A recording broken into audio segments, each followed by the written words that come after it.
Tapi saat kita sehat dan sempat seperti ini, kemudian kita melakukan, itulah yang disebut dengan amal yang istiqomah, amal yang secara konsisten kita jaga. Beda dengan kita sakit loh ya. Bahkan kalau kita melakukan amal yang istiqomah seperti ini, kemudian satu ketika kita sakit, maka sakit kita pun tetap dapat pahala seperti ketika kita masih sehat. Assalamualaikum warahmatullahi wabarakatuh. Salam jumpa dengan Suluh Berkah Channel. Kali ini kegiatan bimbingan penyuluhan di Balai Pelayanan dan Rehabilitasi Sosial BMKS Dinas Sosial Provinsi Jawa Timur. Sebelum Anda melanjutkan tayangan ini, jangan lupa subscribe, like, dan komen untuk keberlanjutan dari tali silaturahim kita melalui channel ini. Selamat menyaksikan. Assalamualaikum warahmatullahi wabarakatuh. Alhamdulillah, Allahumma salli ala Sayyidina Muhammad ibn Abdillah wa ala alihi wa ashabi wa mawalah amma ba'd. Alhamdulillah, hari ini kita bisa melaksanakan sholat zuhur berjamaah. Maka mudah-mudahan keistiqomahan kita menjaga sholat jamaah kita ini di waktu zuhur, waktu yang begitu istimewa, mengantarkan ridha Allah buat hidup kita. Jika Allah ridha, mudah-mudahan Allah senantiasa berkenan membentangkan jaminan keselamatan buat hidup kita, baik di dunia maupun di akhirat. Hari ini saya akan mengangkat tentang pentingnya menjaga amal ibadah secara istiqomah, menjaga amal soleh secara istiqomah. Kenapa? Kita tidak tahu kapan kita akan meninggalkan. Mas siapa sampai? Mas Hendra tahu kapan meninggalnya. Mas Hanafi tahu kapan meninggal? Tidak tahu kan? Kita tidak tahu kapan kita meninggal ya. Meninggalkan dunia ini kita tidak tahu. Meninggal dalam posisi apapun kita tidak tahu. Yang bisa kita lakukan adalah ikhtiar, usaha. Usaha apa? Menjaga istiqomah amal kita, menjaga istiqomah amal ibadah kita. Lah, apa amal yang istiqomah itu? Adalah amal yang dilakukan secara rutin dan konsisten. Apa? Rutin dan konsisten. Rutin itu berarti selalu diulang, konsisten sesuai dengan apa yang kita lakukan. Contoh, sekarang kita sholat apa? Sholat zuhur. Tanda kita istiqomah berarti setiap, kalau kita hari ini sebelum azan sudah ada di masjid ini, maka amal yang istiqomah atau konsisten besok pun begitu, kita ulang lagi. Sebelum zuhur, sebelum azan sudah di masjid lagi. Lusanya pun begitu terus sampai ajal menjemput kita. Sekali lagi, sampai ajal menjemput kita, sampai kita meninggalkan dunia ini. Kecuali jikalau kita bepergian atau sakit, tentu tidak bisa. Tapi saat kita sehat dan sempat seperti ini, kemudian kita melakukan, itulah yang disebut dengan amal yang istiqomah, amal yang secara konsisten kita jaga. Beda dengan kita sakit loh ya. Bahkan kalau kita melakukan amal yang istiqomah seperti ini, kemudian satu ketika kita sakit, maka sakit kita pun tetap dapat pahala seperti ketika kita masih sehat. Satu ketika kita bepergian yang tidak bisa dihindarkan, maka bepergian kita pun akan dapat pahala seperti ketika kita masih sedang sehat seperti ini. Dan itu penting. Kenapa? Karena Allah Subhanahu wa ta'ala mengingatkan kita. Kita diingatkan oleh Allah di dalam Al-Quran surah Al-Hadid. A'udzubillahi minasyaitonirrajim. Alam ya'ni lil ladzina amanu an tahsya'a qulubuhum li dzikrillah. An tahsya'a qulubuhum li dzikrillah wa ma nazala minal haqqi wa la yakunu kal ladzina utul kitab. Kalladzina utul kitaba min qablu fatala alaihimul amadu faqasat qulubuhum. Ayat ini mengingatkan Alam yakni lilladzina amanu, belum tibakah waktu bagi orang-orang yang beriman, antakhsha'a qulubuhum, yang hatinya khusyuk, lidzikrillah, mengingat Allah, wa ma nazala minal haq, dan apa yang Allah turunkan dari kebenaran, wala yakunu, dan janganlah kamu menjadi orang-orang kalladzi, seperti orang-orang utul kitab, yang telah diberi Alkitab. Siapakah orang-orang yang telah diberi Alkitab itu? Orang-orang yang menjadi umat sebelum Rasulullah, seperti umat Yahudi, umat Nasrani, atau umatnya Nabi Musa, umatnya Nabi Isa, umatnya Nabi Daud, atau umatnya Nabi dulu. Udah diberi Alkitab.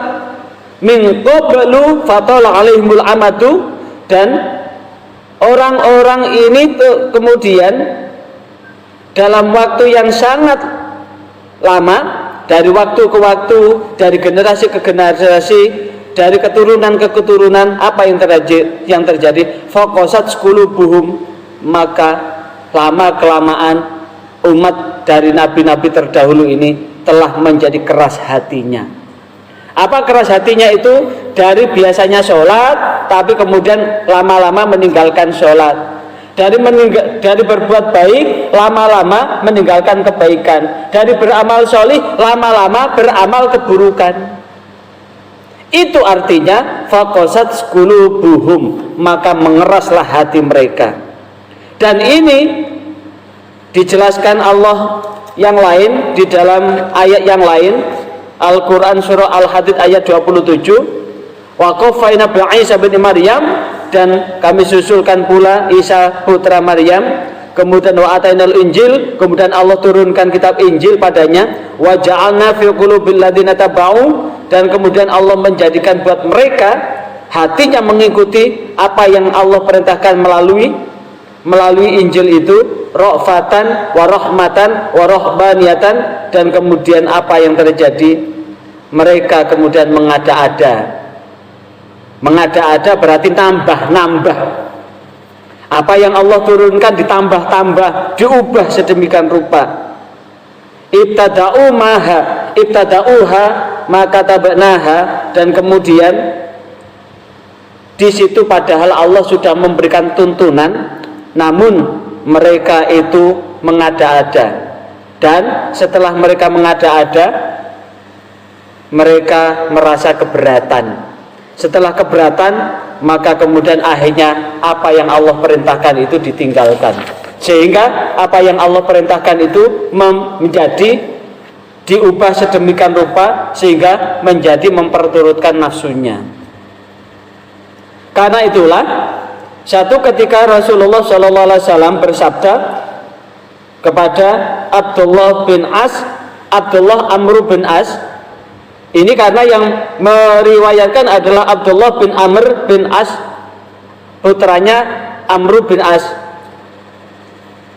Abdullah bin Amr bin As berkata bahwa Rasulullah SAW bersabda, ya Abdallah, ya Abdallah, wahai Abdullah, la takun mithla fulan, jangan engkau menjadi seperti seorang laki-laki itu.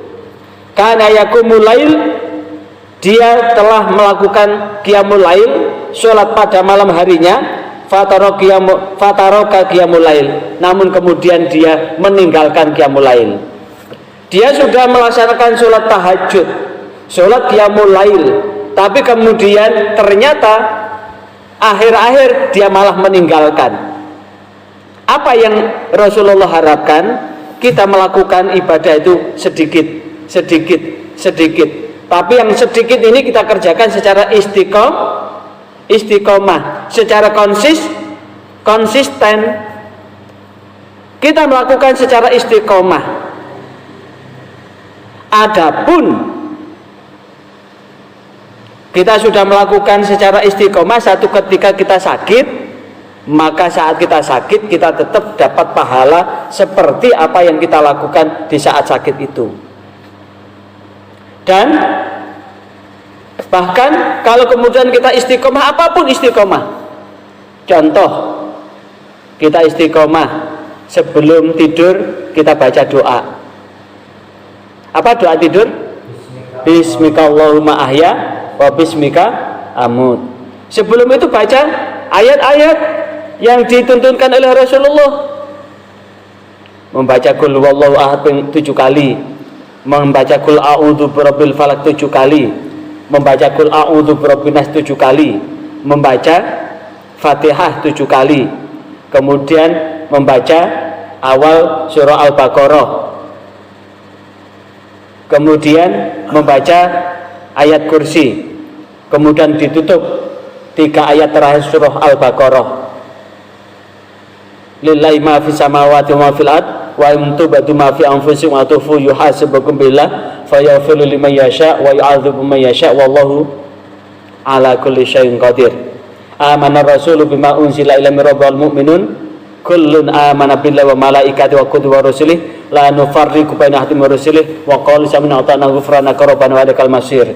La yukallifullahu nafsan illa wus'aha laha ma kasabat wa 'alaiha ma iktasabat. Rabbana la tu'akhidna in nasina aw akhtana. Rabbana wa la tahmil 'alaina isran kama hamaltu 'alal ladzina min qablina. Rabbana wa la tuhammilna ma la taqata lana bih wa'fu 'anna waghfir lana warhamna anta maulana fansurna 'alal qaumil kafirin. Bismikallahumma ahya wa bismika tertidur. Maka sepanjang tidur kita dihukumi membaca itu. Apa dasarnya? Sebagaimana hadis yang diriwayatkan oleh Imam Muslim, man nama an hizbihi minal lail. Sekali lagi, man nama ala hizbihi minal lail, siapa yang tidur dan tertidurnya karena dia membaca hizib atau bacaan wirid yang biasa dia baca. Apa yang wirid yang biasa kita baca? Sebelum tidur ambil wudhu dulu, setelah itu baca yang saya sebutkan tadi, dan sampai kemudian tidur. Au ana syai'in minhu, atau pada sebagian hizibnya pada malam hari itu faqara'ahu ma baina sholatil fajri, dan kemudian dia baca antara sholat fajar wa sholat dhuhri, dan antara sholat fajar dan sholat zuhur. Maka itulah ketika kita tertidur itu kutiba lahu ka'annama qara'ahu minal lail, maka dicatat buat kita yang wirid tadi seperti membaca sepanjang malam. Jadi waktu tidur itu pahalanya, fadilahnya seperti ketika kita membaca apa yang kita baca itu. Dan sepanjang malam ketika kita membaca itu, maka disitulah Allah akan menjaga kita dari setan, menjaga kita dari setan dan jin-jin yang jahat. Tidurnya jadi nyenyak, bukan tidur geli. Karena tidur gelisah itu adalah tidur yang tidak nyenyak, yang sepanjang hari terasa belum tidur, padahal semalam sudah tidur. Dilanjutkan siang tidur, pagi tidur, sore tidur, tapi seakan-akan masih kurang aja. Kenapa? Karena tidurnya tidak nyenyak. Kalau tidurnya nyenyak, maka tidur itu akan terasa pulas dan terasa enteng ketika bangun. Kenapa? Tidur yang tergoda dengan godaan setan. Maka apapun amalan yang istiqomah, karena apa? Wa kana habbuddin, sebaik-baik agama yang lebih dicintai adalah madawama sahibu alaih, adalah apa yang dilakukan secara rutin, sebagaimana Allah tegaskan di dalam hadis yang diriwayatkan oleh Aisyah. Jadi agama yang paling Rasulullah cintai itu adalah madawama sahibuhu, apa yang dilakukan oleh pelakunya. Jadi sholat yang paling Allah cintai, paling Rasulullah cintai yang istiqomah. Amalan ibadah yang paling Allah cintai, yang paling Rasulullah senangi adalah yang istiqomah. Istiqomah itu adalah kita lakukan terus menerus sampai kita meninggal. Bukan sekarang ini sedang giat-giatnya ibadah, tapi menjelang mati malah tidak pernah ibadah, kecuali sakit loh ya. Karena itulah pentingnya menjaga istiqomah amal ibadah ini. Mudah-mudahan Allah membentangkan jaminan keselamatan buat kita semua, selamat di dunia, selamat di akhirat, dan diselamatkan dari api neraka. Amin ya rabbal alamin. Wassalamualaikum warahmatullahi wabarakatuh.